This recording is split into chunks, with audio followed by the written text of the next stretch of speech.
A reframe to disarm your hypervigilance. So what is hypervigilance? Hypervigilance is that constant feeling of leaving the stove on.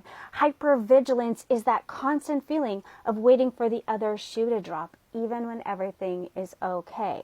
It's that down to a physical, subconscious, it's like all alert. It's like red alert all the time, always looking for what you need to look out for, and your body is never in a restful state. This happens because at some point in our life, we chose to see the world as a dangerous place in order to survive.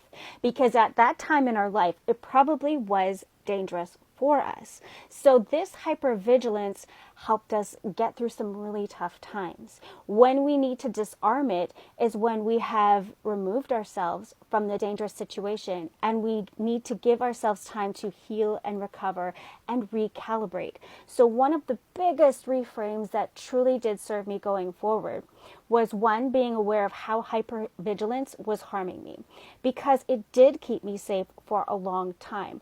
One of the things that was my big wake-up call was when I noticed I was starting to teach my own hypervigilance to my kid.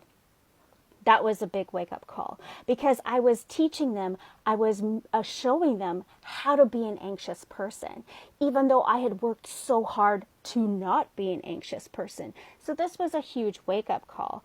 And this was where I started to begin this reframe of that the world is not necessarily a dangerous place, but it is a wild place. It is a wild place. And you know what? I'm a wild thing too. Parenting someone else while you're healing your own trauma it's not for the faint of heart. So this realization that I was training my kid to see the world as a dangerous place was this huge wake-up call. So I did start to reframe it in like a storybook way, which actually helped heal my inner child that saw the world as a dangerous place in the first place. So starting to reframe of like, well, the world is like a jungle. The world is like a jungle, and there's all different kinds of animals in the jungle. And we need to have that discernment of knowing who to trust. And how do we know that? We start to watch their behavior. So as I started to dial my hypervigilance back and reframe that for myself and my child, we both healed together. And this is the power of breaking these generational traumas.